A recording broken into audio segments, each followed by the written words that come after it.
232번 협회의 공제사업에 대한 설명 중 맞는 것은 1. 협회는 매년도의 공제사업 운영실적을 협회부를 통하여 공제계약자에게 공시해야 한다. 물론 협회부에도 해야 되죠. 근데 협회부만이 아니라 요거 좀 문제가 있는 게 일간신문과 협회부에 공시하고 인터넷 홈페이지에 게시함으로써 공제계획자에 공시해야 합니다. 정확한 지문이 아니니까 틀렸죠. X. 2번 국토교통부 장관은 협회가 공인중개사법을 준수하지 아니하여 공제사업의 건전성을 해할 우려가 있다고 인정되는 경우에는 이에 대한 시정을 명할 수 있다. 맞습니다. 3번 금융감독원의 원장은 공제사업의 건전성을 해할 우려가 있는 경우에는 협회의 공제사업에 대하여 검사를 할 수 있다. 이거 전제 조건이 있었죠. 금융감독원장 마음대로 하는 것이 아니라 국토교통부 장관으로부터 요청이 있어야 돼요. 지금 요청에 대한 얘기가 없으니까 이 지문은 틀린 겁니다. 4. 공제사업 운영 실적을 공시하지 아니하거나 공제규정 등의 조정 개선에 불응한 자는 100만원 이하의 과태료에 처해진다. 100만원 아니라 500만원입니다. X. 5번 책임준비금의 적립비율은 공제사고 발생률 및 공제금 지급액 등을 종합적으로 고려하여 정하되 공제료 수입액의 100분의 5 이상, 100분의 5 아니죠? 100분의 10이죠? 100분의 10 이상으로 정한다. X. 다 X고 하나만 O 맞는 걸 고르니까 232번은 2번이 답이 되겠습니다. 233번 공인중개사 법령의 내용 중 옳은 것은 1. 개업 공인중개사로 등록한 자는 등록한 날로부터 공인중개사협회의 회원이 된다.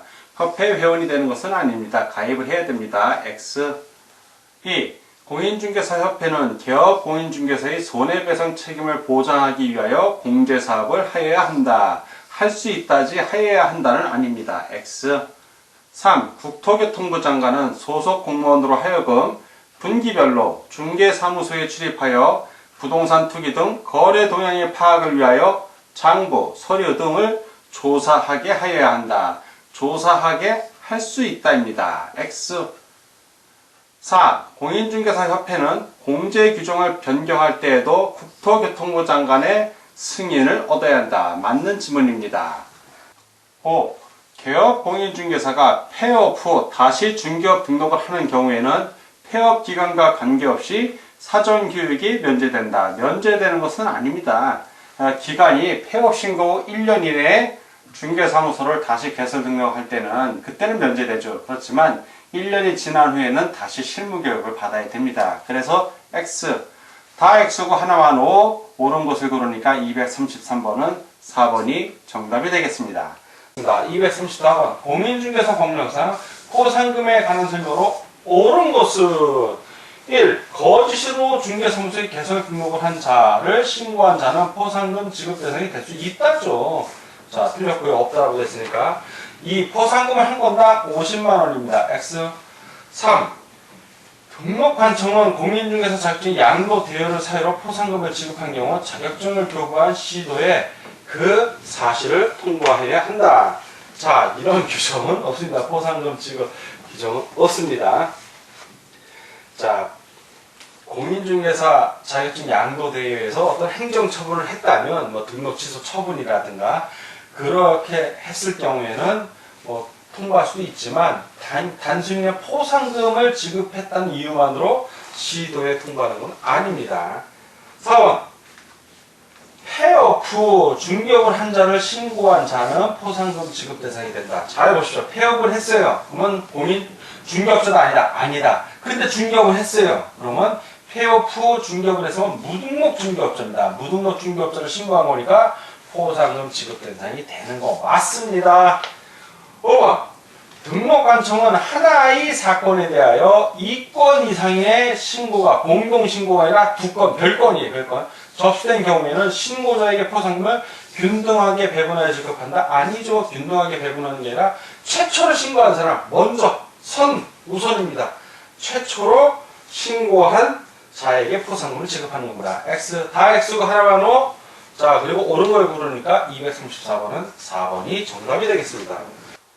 235번 공인중개사 법령상 포상금에 관한 설명 중 옳은 것은 1. 등록관청은 중개의뢰인과 직접 거래한 위법 개업 공인중개사를 등록관청 수사기관이나 부동산거래질서 교란행위 신고센터에 신고 또는 고발한 죄에 대하여 포상금을 지급할 수 있다. 지급할 수 없습니다. 이것은 금지행위에 해당할 뿐이지 그 무등록, 부정등록, 양도, 대여 등을 한 사람들을 그 신고 또는 고발해야 포상금 지급이지 단순히 직접 거래했다고 해서 그 포상금 지급 대상인 것은 아닙니다. 그래서 X. 이 등록관청은 포상 대상에 해당하는 자가 행정기관에 의하여 발각되기 전에 등록관청 수사기관이나 부동산 거래 질서 교란행위 신고센터에 신고 또는 고발한 자 모두에게 포상금을 지급한다. 예, 이게 틀렸죠. 모두가 아니라 이 경우에는 고발한 자에게 그 신고 또는 고발 사건에 대하여 검소가 공소 제기 또는 기소유예 결정을 한 경우에 한해서입니다. 모두가 아닙니다. 그래서 X. 3. 포상금의 지급에 소요되는 비용은 전액 국고에서 보존될 수 있다. 전액이 아니라 50% 이내죠. 50% 이내에서. 그래서 X. 4번. 등록관청은 포상금의 지급을 결정하고 그 결정에부터 2개월 이내에 포상금을 지급하여야 한다. 자, 2개월이 아니라 1개월입니다. 1개월 이내에 지급하여야 한다. 그래서 X. 5. 등록관청은 하나의 사건에 대하여 2건 이상의 신고 또는 고발이 접수된 경우에는 최초로 신고 또는 고발한 자에게 포상금을 지급한다. 맞습니다. 다 X고 하나만 O, 옳은 것을 고르니까 235호는 5번이 정답이 되겠습니다. 236번 공인중개사법상 포상금 제도에 관한 설명 중 틀린 것은 틀린 걸 고르는 문제입니다. 1. 포상금 지급에 소요되는 비용 중 국고에서 보조할 수 있는 비율은 50%이니까 100분의 50 이내로 한다. 맞습니다. 2. 등록관청이 포상금 지급을 결정하고 그 결정일부터 1월 이내에 포상금을 지급하여야 한다. 맞습니다. 3. 포상금 한 건당 50만원으로 한다. 맞습니다. 4번 등록관청은 하나의 사건에 대해서 2건 이상의 신고, 고발이 접수된 경우에는 건수에 따라 균등하게가 아니라 최초로 신고 또는 고발한 자에게 포상금을 지급하는 겁니다. 틀렸고요. 5. 포상금의 신고 또는 고발 사건에 대하여 검사가 공소제기 또는 기소유예 결정을 한 경우에 하나에 지급한다. 맞습니다. 다 오고 하나만 X. 자, 틀린 걸 구하니까 236번은 4번이 정답이 되겠습니다. 다음 237번 문제를 같이 보도록 하겠습니다. 237번 포상금 지급 및 배분 방법에 대한 설명 중 틀린 것은 1. 포상금 지급을 받고자 하는 자는 포상금 지급 신청서를 등록관청에 제출해야 한다. 맞습니다. 이 포상금 지급 신청서를 제출받은 등록관청은 그 사건에 관한 수사기관의 처분 내용을 조회한 후 포상금의 지급을 결정하고 그 결정일로부터 1월 이내에 포상금을 지급해야 한다. 맞습니다. 3번 등록관청은 하나의 사건에 대하여 2인 이상이 공동으로 신고 또는 고발한 경우에 포상금을 균등하게, 그렇죠. 이거는 건수가 아니라 두 사람이 공동으로 신고한 거니까 균등하게 배분하여 지급합니다. 지급급입니다.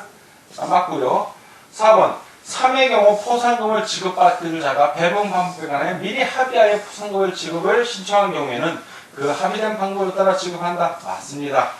5번 등록관청은 하나의 사건에 대하여 2건 이상 다른 거죠. 건수가 신고 또는 고발이 접수된 경우에는 포상금을 균등하게 아니라 먼저 신고 또는 고발한 자에게 배분해 지급하는 겁니다. X 다 오고 하나만 X 틀린 걸 구하니까 237번은 5번이 정답이 되겠습니다.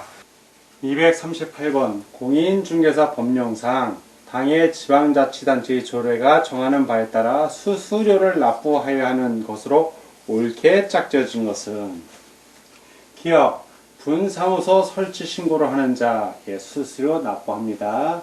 니은 중개사무소 개설 등록을 신청하는 자 수수료 납부합니다. 디귿 공인중개사 자격증을 고부받는 자 수수료 납부 없습니다. 그냥 시도지사한테 받습니다. 리을 분사무소 설치 신고 확인서의 재교부를 신청하는 사 역시 수수료 납부합니다. 미음 중개사무소 휴폐업을 신청하는 자 그냥 합니다. X. 자, 옳게 짝져진 거 기억, 니은, 리을을 고르라는 얘기죠. 기억, 니은, 리을 1번에 있네요. 그래서 238번은 1번이 정답이 되겠습니다. 239번 공인중개사 법령상 3년 이하의 징역 또는 3천만 원 이하의 벌금에 처해지는 것으로 옳게 짝지어진 것은 기억, 다른 사람에게 자기의 성명을 사용하여 중개 업무를 하게 한 자. 이것은 1년 이하의 징역 또는 1천만 원 이하의 벌금입니다. 니은 이중으로 중개사무소에 개설 등록을 하거나 2 이상의 중개사무소에 소속된 자. 역시 1년 이상의 징역 또는 1천만 원 이하의 벌금에 해당이 됩니다. 3. 탈세 등 관계법령을 위반한 목적으로 이전 등기를 하지 아니한 부동산의 매매를 중개하는 등 부동산 투기를 조장하는 행위를 한 자. 자, 이것은 바로 관직상투부단의 투에 해당이 되죠. 예, 3년 이상에 해당이 됩니다. 3년 이상의 징역 또는 3천만 원 이하의 벌금. 자, 리을 중개사무소 개설 등록을 하지 아니하고 중개업을 한 자. 이건 무등록 중개업자죠. 무등록 중개업자. 관직상투 무등록 중개업자. 이 무등록 중개업자는 그냥 3년 이하의 징역 또는 3천만 원 이하의 벌금에 있어서 무고 관직상투보다 안커가 표시에 있어서 맨 앞에는 무에 해당이 됩니다. 이게 바로 무. 그래서 이건 3년. 물론 무등록 중개업자하고 협조하는 행위 뭐 이런 거는 매무수고의 무에 해당이 되면 그거는 1년 이하의 징역 또는 1천만 원 이하의 벌금이 맞지만 그냥 무등록 중개업자 그 사람에게는 3년 이하의 징역 또는 3천만 원 이하의 벌금에 처해진다는 것을 꼭 기억해 주시기 바랍니다. 미음 중개사무소 등록증을 다른 사람에게 양도 대여한 자. 예, 이건 1년 이하의 징역 또는 1천만 원 이하의 벌금에 처해집니다. 예, 따라서 3년 이하의 징역 또는 3천만 원 이하의 벌금에 처해지는 걸로 묶인 거는 디귿하고 리을이므로 디귿, 리을이 표기되어 있는 4번이 239번의 정답이 되겠습니다. 240번 공인중개사 법령상 1년 이하의 징역 또는 1천만 원 이하의 벌금에 처해지는 자에 해당되는 것은 모두 몇 개인가? 기억, 거짓, 그 밖에 부정한 방법으로 중개사무소에 개설 등록을 한 자. 이건 3년 이하의 징역 또는 3천만 원 이하입니다. 2. 다른 사람에게 공인중개사 자격증을 양도 대여한 자. 예, 1년 이하의 징역 또는 1천만 원 이하의 벌금 맞습니다. 디귿, 개업 공인중개사로서 중개의뢰인과 직접 거래를 하거나 거래 당사자 쌍방을 대리하는 행위를 한 자. 3년 이하의 징역 또는 3천만 원 이하의 벌금입니다. 리을, 개업 공인중개사로서 그 업무상 알게 된 비밀을 누설한 자. 예, 1년 이하의 징역 또는 1천만 원 이하의 벌금입니다. 미음, 부동산 거래 신고를 하지 아니한 자. 이것은 500만 원 이하의 과태료입니다. 과태료. 자, 지금 문제는 1년 이하의 징역 또는 1천만 원 이하의 벌금에 처해지는 건데 보면 바로 니은하고 리을이 해당됩니다. 몇 개니까 모두 몇 개니까 두 개죠. 자, 두 개가 어디 있나요? 2번에 두 개. 그래서 240번은 2번이 정답이 되겠습니다. 241번 공인중개사 법령상 벌칙 등에 관한 설명 중 옳은 것은 1. 개업 공인중개사가 중개대상물의 매매를 업으로 하는 행위를 한 경우에는 임의적 등록 취소 사유에 해당하며 1년 이하의 징역 또는 1천만 원 이하의 벌금에 처해진다. 맞습니다. 2번 중개사무소를 2개 이상 둔 개업 공인중개사와 임시 중개시설물을 설치한 개업 공인중개사의 벌칙 내용은 다르지 않고 같죠. 예, 둘 다 1년 이하의 징역 또는 1천만 원 이하의 벌금에 처해집니다. 그래서 X. 3. 부정한 방법으로 공인중개사의 자격을 취득한 경우에는 자격 취소 사유에 해당하며 동시에 3년 이하의 징역 또는 3천만 원 이하의 벌금에 처한다. 이거는 그냥 해당한답니다. 여기까지. 예, 해당한다. 3년 이하의 징역 또는 3천만 원 이하의 벌금에 처해지는 자는 부정한 방법으로 중개사무소 개설 등록을 한 자이지, 이 공인중개사 자격을 취득했다고 해서 부정한 방법을 했다고 해서 3년 이하 징역 또는 3천만 원 이하의 벌금에 처해지지는 않습니다. 그래서 X. 4. 개업 공인중개사가 폐업한 경우에 그 업무상 알게 된 비밀을 누설한 경우에는 벌하지 않는다. 벌합니다. 그 업을 떠난 후에도 비밀은 지켜야 된다. 비밀 누설 시 1년 이하의 징역 또는 1천만 원 이하의 벌금에 해당합니다. 그래서 X. 5. 과태료 처분에 불복이 있는 자는 그 처분의 고지를 받은 날부터 30일 이내에 관할 법원에 이의를 제기할 수 있다. 관할 법원이 아니죠. 과태료를 행정청해했기 때문에 과태료를 부과한 행정청에 해야 됩니다. 그래서 X 다 X고 하나만 옳은 곳을 고르니까 241번은 1번이 정답이 되겠습니다. 242번 행정벌과 행정처분에 대한 설명 중 틀린 것은 자 행정벌은 형벌 즉 판사가 선고하는 거 있죠. 검사 기소위에서 징역형 또는 벌금형을 말하고 행정처분은 등록 취소, 자격 취소, 업무 정지 그런 걸 얘기하는 겁니다. 1번 동일 행정범에 대하여 행정벌과 행정처분은 변경할 수 있다. 그렇죠. 행정처분은 등록관청 같은 데서 하는 거고 행정벌은 판사가 내리는 겁니다. 맞고요. 두 번째 행정벌 중에서 행정형일범과 행정질서벌은 병과할 수 있다. 자, 병과할 수 없습니다. 둘은 병과할 수 없다예요. 없다. 3. 동일 행정범에 대하여 징역형과 벌금형은 병과할 수 없다. 그렇죠. 병과할 수 없죠. 벌금형을 때리든가 징역형을 때리든가 판사가 둘 중에 하나 하는 겁니다. 4. 동일 행정범에 대하여 업무 정지와 과태료는 병과할 수 없다. 그렇죠. 업무 정지를 하든가 과태료를 내리든가 합니다. 5. 거래 정보 사업자에 대하여 행정처분과 행정벌은 병과할 수 있다. 그렇죠. 자격 정지 내릴 수 있고 벌로다가 그 벌 규정 위반한 거에 대해서 행정벌, 징역형 또는 벌금형을 올릴 수 있습니다. 맞습니다. 다 오고 하나만 해서 지금 틀린 걸 구하니까 답은 2번이 되겠습니다. 243번 공인중개사 법령상의 과태료에 관한 설명 중 틀린 것은 1. 개업 공인중개사가 폐업 신고를 하지 아니하고 폐업하면 100만원 이하의 과태료 부과 사유가 된다. 맞습니다. 2. 공인중개사의 자격 취소 처분을 받은 자가 자격증을 반납하지 않은 경우에는 국토교통부 장관이 과태료를 부과 징수한다. 국토교통부 장관이 아니라 시도지사입니다. 시도지사. 자격증 관련은 다 시도지사. X. 3.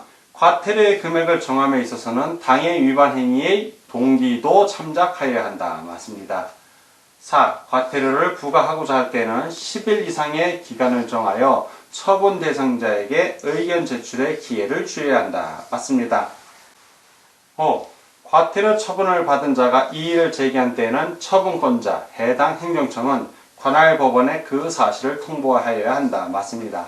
다 오고 하나만 X 틀린 것을 고르니까 243번은 2번이 정답이 되겠습니다.